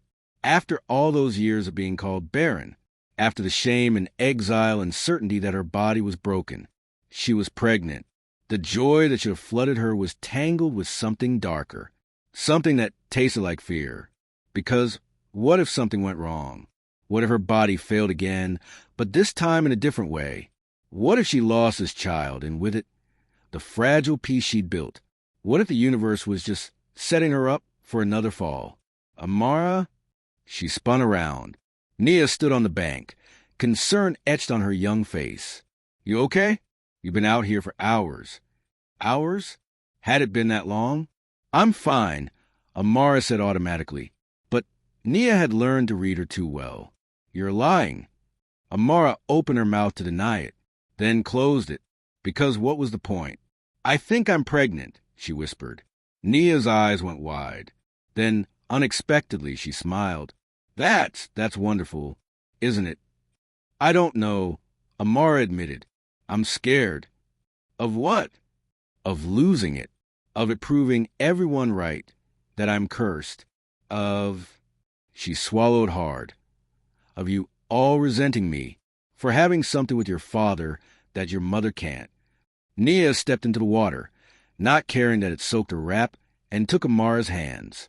Listen to me, she said fiercely. You are not cursed. You are not replacing our mother. And a baby would be a blessing, a new beginning. For all of us. You really believe that? Yes, Nia said without hesitation. Because you taught me something, Mama. You taught me that love doesn't run out, that there's always enough to go around. So stop being afraid of taking up space. You belong here. Your baby belongs here. And we, her voice softened, we want you both. Amara pulled Nia into a fierce hug, crying silently into her shoulder. This girl, this beautiful, strong girl who'd every right to hate her, was giving her permission to be happy. She told Kofi that night. He'd just come home from hunting, tired and dusty. She met him outside before he could go in. I need to tell you something, she said. He must have heard something in her voice because his face immediately went serious. What's wrong? Nothing's wrong. At least I don't think so. She took a breath. I'm pregnant. The words hung in the air between them. Kofi stared at her, blinked, then stared some more. You're what? Pregnant. I'm pregnant. For a long moment, he didn't move, didn't speak, and Amara's heart started to sink. Maybe this was too much, too soon. Maybe he didn't want. Then Kofi let out a sound that was half laugh, half sob. He dropped his spear and swept her up in his arms, spinning her around despite her startled yelp. "We're having a baby," he said, voice thick with emotion. "We're having a baby." When he set her down, there were tears streaming down his face. "I thought, after Adana, after losing them both, I thought that was it, that I'd never have another chance to." He couldn't finish. "Are you happy?" Amara asked, needing to hear it. "Happy?" Kofi cupped her face in his hands. "Amara, I'm terrified and overjoyed and grateful and scared out of my mind. But yes, I'm happy." He kissed her forehead, her cheeks, her lips. "We're going to do this together," he said. "Every step. You're not going through this alone. Promise?" "I swear it on everything I am." They told the children the next morning. The reactions were varied. Tund immediately started jumping up and down. A baby like the chief's son had. Zuri looked cautiously excited. "Will it be a boy or a girl?" "We don't know yet," Amara said. "I hope it's a girl. Boys are annoying." "Hey!" Tund protested. Kwame was quiet, processing. Then he said, Will you still have time for us?" Amara's heart broke a little. "Always," she promised. "A new baby doesn't replace you. It just means our family gets bigger." Kwame nodded, looking relieved. Nia smiled knowingly. They'd already talked, after all. And Jabari stood up and walked over to Amara, placed a hand on her shoulder. "I'll protect them both," he said simply. "You and the baby. I promise." Amara had to blink back tears. "Thank you," she whispered. The pregnancy was not easy. Morning sickness lasted all day. Her body ached in new and creative ways. And the fear, the persistent, gnawing fear that something would go wrong, never fully left. But the family rallied around her. Nia took over most of the cooking. Zuri brought her water constantly. Kwame picked flowers to make her smile. Tund told her elaborate stories to distract her from the nausea. Jabari stood guard like a sentinel, making sure she didn't overwork herself. And Kofi was there for everything, holding her hair when she was sick, rubbing her feet when they swelled, staying awake with her on nights when anxiety made sleep impossible. "What if I'm a terrible mother?" she asked one night, lying in the dark. "You're already a mother," Kofi reminded her gently, "to 5 children who adore you. This one will too. But what if—" "No what ifs," he interrupted softly. "We'll face whatever comes. Together, like we always do." The village women's attitudes shifted as her belly grew. Some warmed to her, offered advice, shared their own pregnancy stories. Others remained cold, whispered that she was stealing another woman's place, that the baby was conceived in sin. Amara learned to ignore them. She had her family. That was enough. But McKenna, the old woman who'd stood up for her at the council, became a regular visitor. She taught Amara breathing techniques, positions for labor, told her what to expect and how to survive it. "You're going to be fine," McKenna said one afternoon, her wrinkled hands resting on Amara's swollen belly. "This baby is strong. I can feel it." "How do you know?" "Because it comes from strength," McKenna said simply. 2 people who refuse to break. That kind of lineage? This child will be a warrior. Amara hoped she was right. In her 7th month, Amara had a dream. She was walking through the desert again, alone, thirsty, dying. But this time, when she fell on the baobab tree, she didn't wake to find Kofi. She woke to find Adana. Kofi's first wife sat beside her, beautiful and glowing and achingly sad. "Are you real?" Amara asked. "Does it matter?" Adana replied with a gentle smile. "I'm sorry," Amara blurted, "for taking your place, for loving your husband, your children. I never meant to—" "Stop," Adana interrupted softly. "You didn't take anything. You saved everything I couldn't stay to protect." Tears streamed down Amara's face. "They miss you so much." I know, and that's okay. Missing me means they loved me. But loving you doesn't erase that. It just means they're healing. That's what I wanted. That's what I prayed for before I died.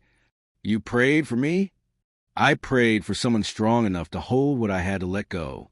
Someone brave enough to love them without trying to replace me. Someone. Adana reached out and touched Amara's belly. Someone who could give them a future. And here you are. I'm terrified, Amara whispered. Good. Terror means you understand how precious this is. How fragile. Hold on to that fear. Let it make you careful. But don't let it make you paralyzed. Adana stood, her form already fading. Wait. Amara called. Will I be okay? Will the baby? Adana smiled. You already know the answer to that. You survived everything else. This won't break you either. And she was gone. Amara woke with tears on her face and Kofi's arm around her. Bad dream, he murmured sleepily. No, Amara whispered. Good one. The labor started on a morning that smelled like rain. Amara was grinding grain when first pain hit, low and deep and unmistakable. Kofi, she said calmly. He was at her side in seconds. Is it time? It's time. The house exploded into organized chaos. Nia ran for McKenna. Jabari boiled water.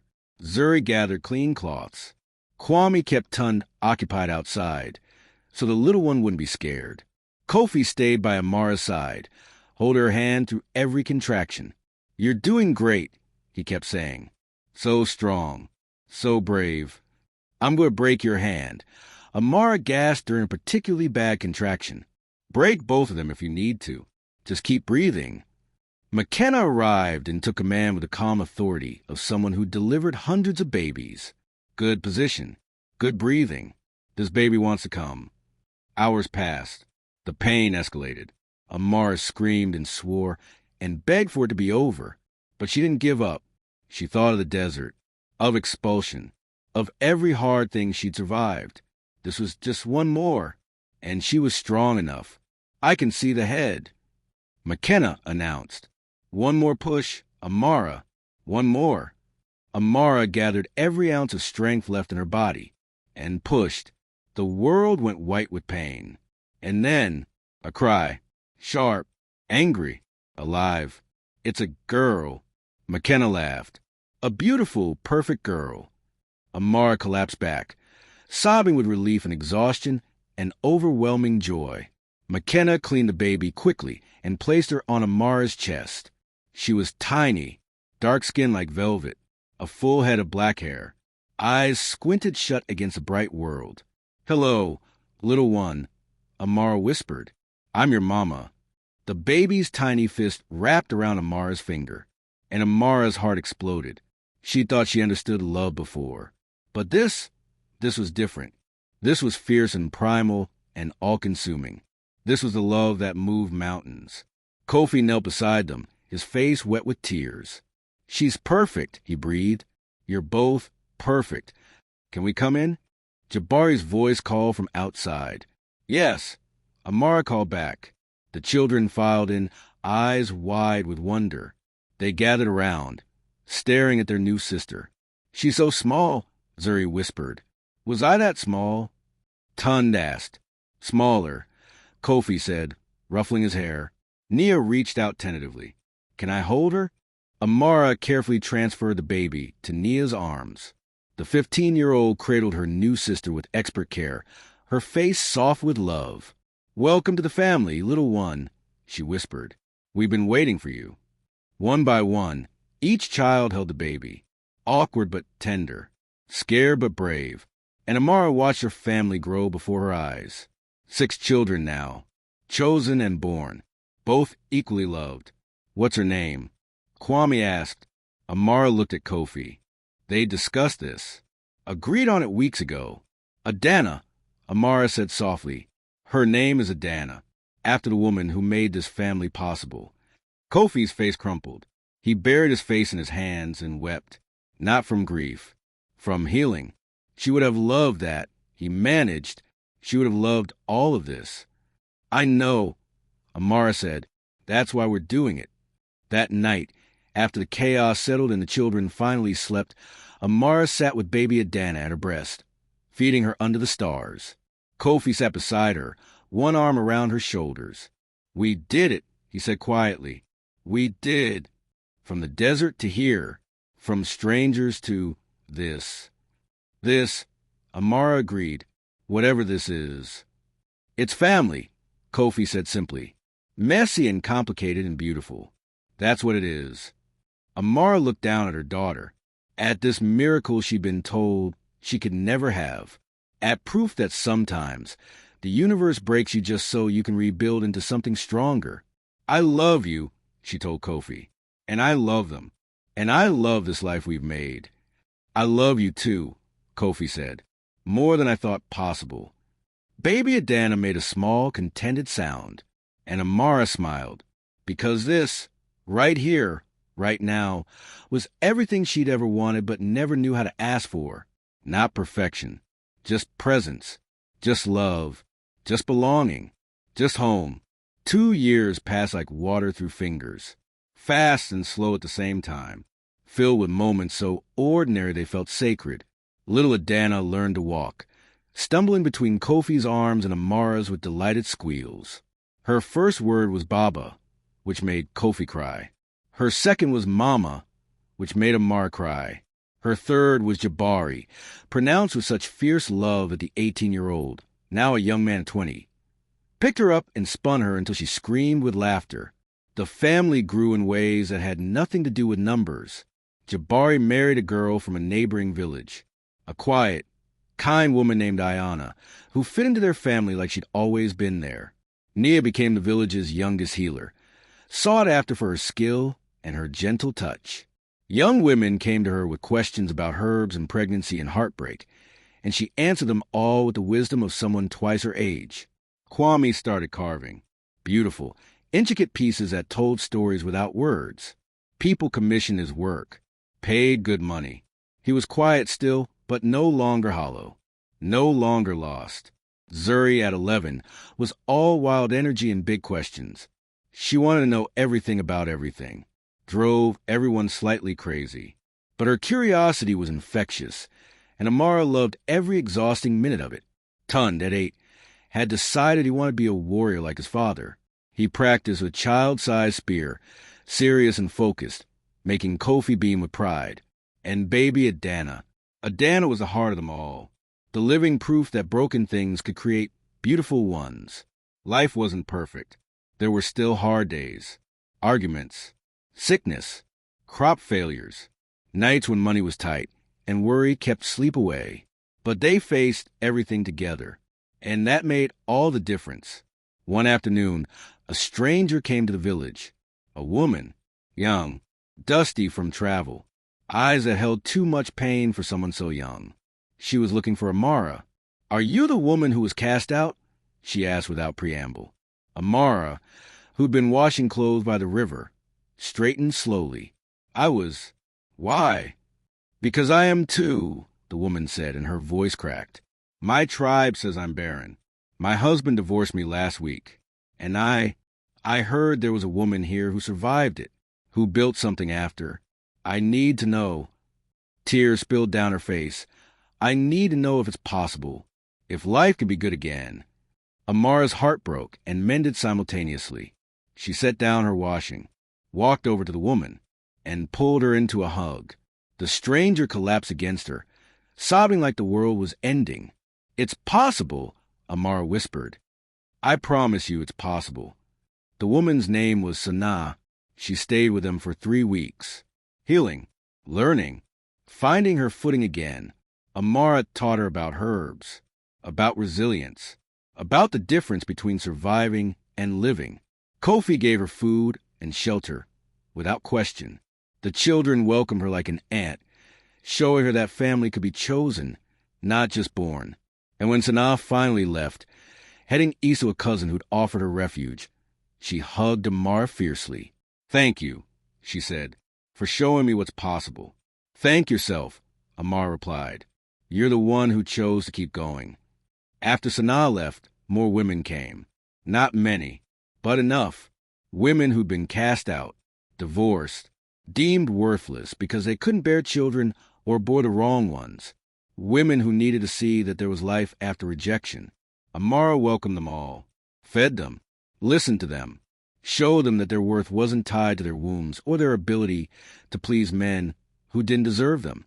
Some stayed in the village, some moved on, but all of them left stronger than when they arrived. And slowly, quietly, Amara and Kofi's home became something more than just a house. It became a refuge, a place where broken people could find healing. On Adana's second birthday, they held a celebration. The whole village came. Even people who'd once judged Amara now brought gifts and food. The children played. The adults talked and laughed. Music filled the air. At one point, Amara found herself standing at the edge of the celebration, just watching Kofi dance with little Adana on his shoulders, watching Jabari and Ayana laugh together, her hand resting on her own swollen belly, their first child on the way, watching Nia teach a group of young girls about healing herbs, watching Kwame show Tun how to carve, watching Zuri spin in circles until she got dizzy. This family, this beautiful, messy, complicated family, they'd chosen each other, and that choice had created something miraculous. McKenna appeared beside her, leaning on a walking stick, her ancient eyes twinkling. "Quite a view," the old woman said. "Yes," Amara agreed. "You know what I see when I look at you." McKenna asked, "What?" Victory. Not the loud kind, the quiet kind, the kind that changes everything without needing to shout about it. Amara smiled. "I was just trying to survive." "That's where all great changes start," McKenna said. "With one person deciding that survival isn't enough, that they deserve more, that they'll fight for it even when the world says they shouldn't." She patted Amara's arm. "You've started something here, something that will outlast you. Other villages are already talking about it, about the woman who challenged tradition and won, about the family built on choice, not obligation. You planted a seed, daughter, and it's going to grow." Before Amara could respond, McKenna shuffled away, leaving Amara standing there, tears in her eyes, heart full. That night, after everyone had gone home and the children were asleep, Amara and Kofi sat by the fire. Baby Adana was nestled between them, breathing softly in sleep. "Do you ever think about how different things could have been?" Kofi asked quietly. "Sometimes," Amara admitted. "If you hadn't found me in the desert, if I died there, if the council had ruled differently." "I think about it too," Kofi said, "and I'm terrified by how close we came to never having this." He looked at her. "I loved Adana, the first Adana, loved her with everything I had, and losing her nearly destroyed me. I thought that was it, that I'd used up my capacity for love, that I'd just exist for the children until I died." He took Amara's hand. "But then you came, and you showed me that the heart doesn't run out of room. It just expands. That you can honor what was while building what is. That loving again isn't betrayal. It's the bravest thing you can do." Amara squeezed his hand. "You saved me," she said softly. "Not just from the desert, from believing I was worthless, from thinking that being unable to give birth meant I couldn't be a mother. You gave me a family when I had nothing, and I will never, ever take that for granted." "We saved each other," Kofi corrected. "That's what love is, mutual salvation." They sat in comfortable silence, watching the fire dance. Then Kofi said, "I want to tell you something. Something I've been thinking about for a while." "What?" "I want to build something. A place. A home. Not just for us, but for women like Sanaa. Like you used to be. Women who've been cast out and have nowhere to go. A place where they can heal, learn skills, find community, rebuild their lives." Amara stared at him. "You're serious." "Completely. We have the land, the resources, and you have the knowledge and the heart to lead it. What do you think?" Amara thought about all the women she'd met over the years, all the pain she'd witnessed, all the potential wasted because society had decided they were worthless. "I think," she said slowly, "that it's the most beautiful idea I've ever heard, and I think it's going to change lives." Kofi smiled. "So we're doing this?" We're doing this. They sealed the decision with a kiss. And baby Adana, sleeping between them, made a small sound of contentment, like she already knew her parents were building something important, something that would outlast them all. The refuge took a year to build. It wasn't large, just 3 huts and a communal space. But it was solid, safe, welcoming. They called it a Dana house, in memory of the woman who'd loved first, and in celebration of the child born from second chances. Women came slowly at first, cautious, wounded, afraid to hope. But Amara welcomed them all, taught them healing, weaving, farming, skills that could sustain them. But more than that, she taught them their worth, that they were more than their ability to bear children, more than their relationship to men, more than what society said they should be. They were human, complete, valuable, exactly as they were. Some women stayed permanently, building new lives in the village. Others stayed a few months, then moved on, stronger and ready to face the world. But all of them left the Dana house different than they arrived. They left believing they mattered, and that belief changed everything. 3 years after Dana house opened, the council of chiefs called Amara to speak. She was nervous. The last time she stood before them, she'd been fighting for her freedom. But this time was different. Amara, the head chief, said, "We've been watching what you've built, and we have questions." Here it comes, she thought. They're going to shut us down. "We want to know," the chief continued, "if you be willing to advise other villages, to help them create similar refuges, to spread this new way of thinking about worth and family." Amara blinked in surprise. "You want me to help?" "We do, because what you've created isn't just good for women. It's good for communities. Children raised in a Dana house grow up with different understandings of value. They become healers, artisans, leaders. They contribute, and that strengthens everyone." The chief smiled. "You've proven that tradition isn't always right, that sometimes change is necessary, and we want to support that change. Will you help us?" Amara thought about the girl she'd been, broken, exiled, convinced she was worthless, and she thought about the woman she'd become, strong, loved, building something that mattered. "Yes," she said firmly, "I'll help." Over the next several years, Adana houses appeared in villages across the region. Not everywhere. There was still resistance, still people who clung to old ways. But slowly, steadily, the world was changing. And Amara was at the center of it. She traveled, spoke, taught, showed other communities what was possible when you value people over tradition. Kofi traveled with her sometimes, leaving the older children in charge, supporting her, believing in her vision. Their family grew. Jabari and Ayana had 3 children. Nia married a gentle farmer and adopted 2 orphan children. Even Kwame found love with a quiet woman who carved alongside him. The family tree expanded, branches reaching in directions Amara never imagined. But through it all, the core remained the same. Love, choice, commitment, the things that mattered most. On Amara's 40th birthday, her family gathered. All of them, children and grandchildren and honorary family members. So many people that they couldn't fit in the house and had to gather outside. They'd grown old together, she and Kofi, gray hair and weathered skin and bodies that moved slower than they used to. But they'd grown old together, and that was everything. "Speech," someone called out. Amara laughed. "I'm not good at speeches." "Try," Zuri insisted. She was 19 now, fierce and brilliant, running her own Adana House 2 villages over. Amara stood, looking around at all these faces she loved. "When I was 28, she began, I thought my life was over.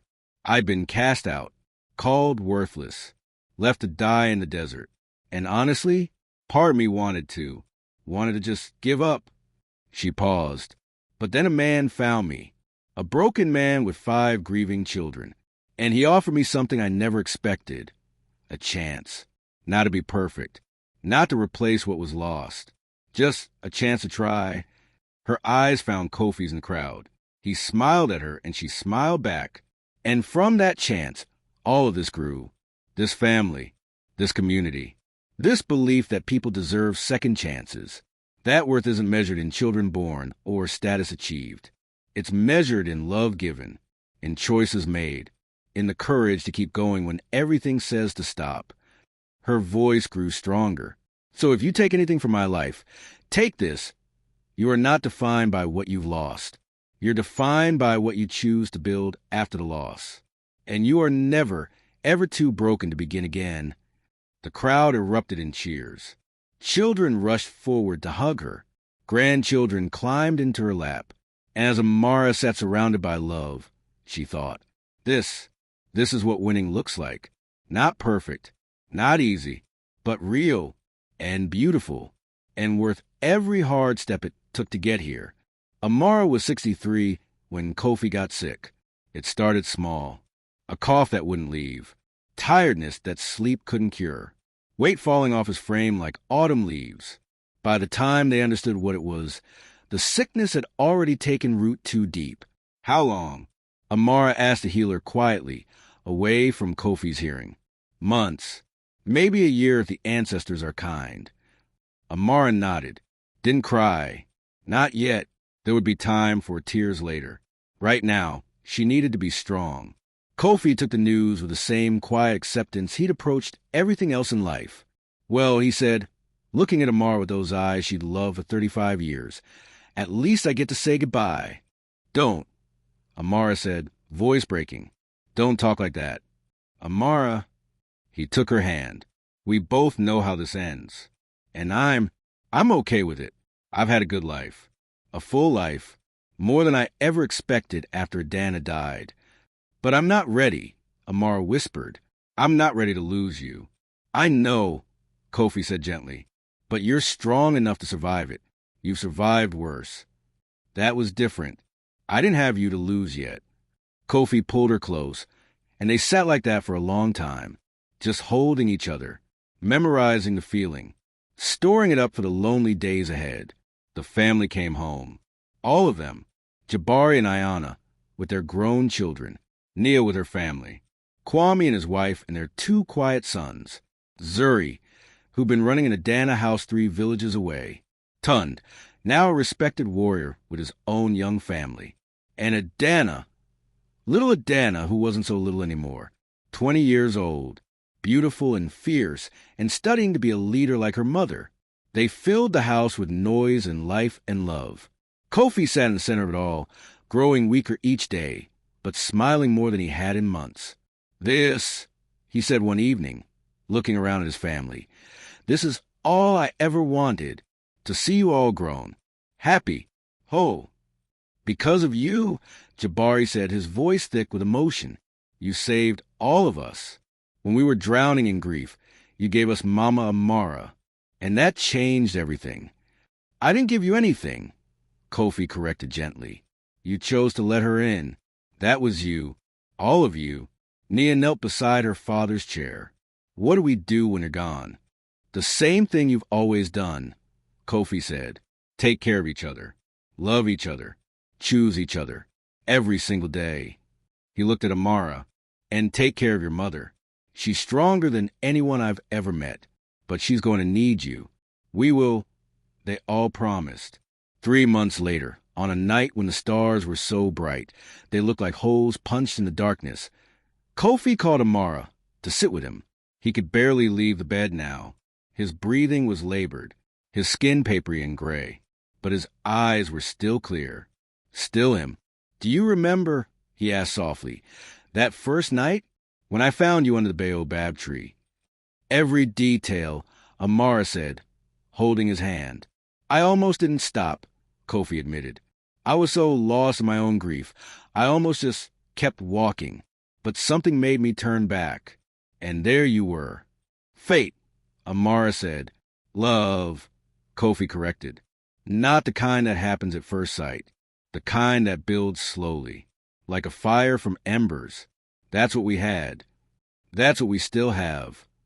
Yes, Kofi agreed. And that's what you'll still have after I'm gone.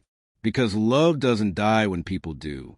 It just changes form, lives and memories, in the things we built together, in the people we raise. He squeezed her hand weakly. Promise me something. Anything.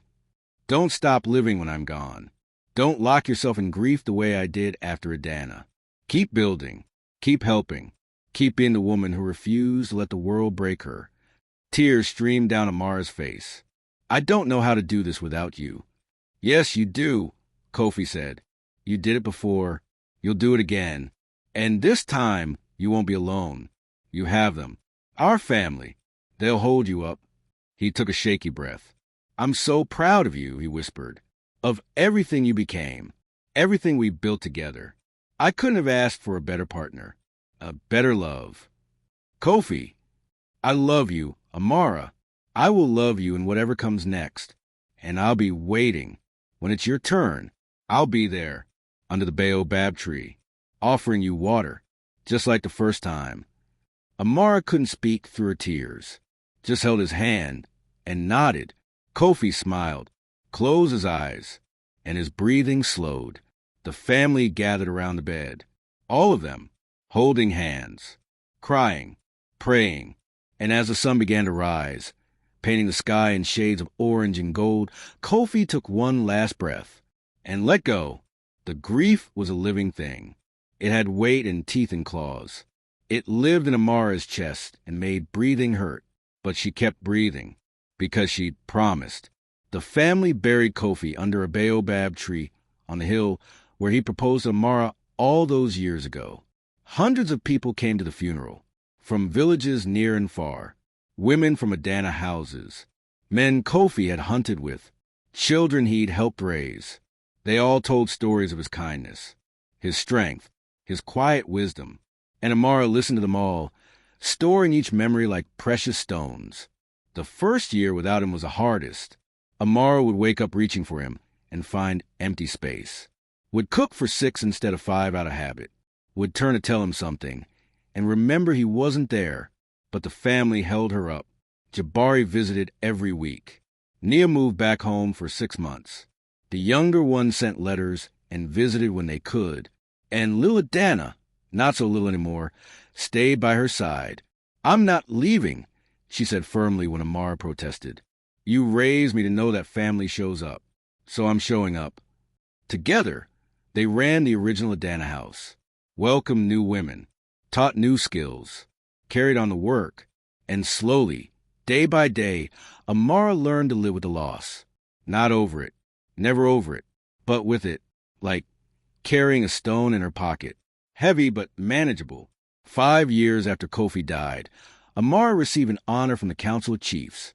They created a new title, Elder of Compassion, and they wanted her to be the first to hold it. For your work building bridges, the head chief said. For changing how we think about worth and family and second chances. For showing us a better way. Amara accepted, not for herself, but for all the women who'd come through Adana House. All the lives changed, all the futures rewritten. At the ceremony, surrounded by her massive family, children and grandchildren and great-grandchildren now, Amara gave a speech. I stand here today not as someone who succeeded easily, she said, but as someone who failed spectacularly, who was broken, cast out, left for dead, and who chose, over and over again, to keep living anyway. She looked around at the sea of faces. That's all any of us can do. Keep choosing life. Keep choosing love. Keep choosing to believe that tomorrow can be better than yesterday, even when everything says it won't be. Her voice grew soft.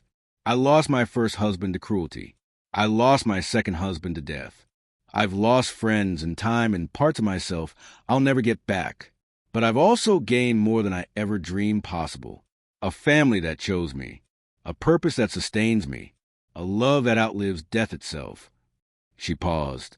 So if you're standing in your own desert right now, wondering if you'll survive, hear me. You will. You'll survive. And more than that, you'll bloom. Maybe not today. Maybe not next year. But eventually, the seeds you're planting in this dark time will grow into something beautiful. She smiled. I'm living proof. Amara lived to be 87 years old. She saw the expansion of Adana houses across the entire region, saw laws change, saw women gain voices in councils, saw her great-great-grandchildren born. She never remarried. Kofi had been her great love, and she was content with what they'd had. But she wasn't alone. She was surrounded by family, by community, by the hundreds of women whose lives she'd touched.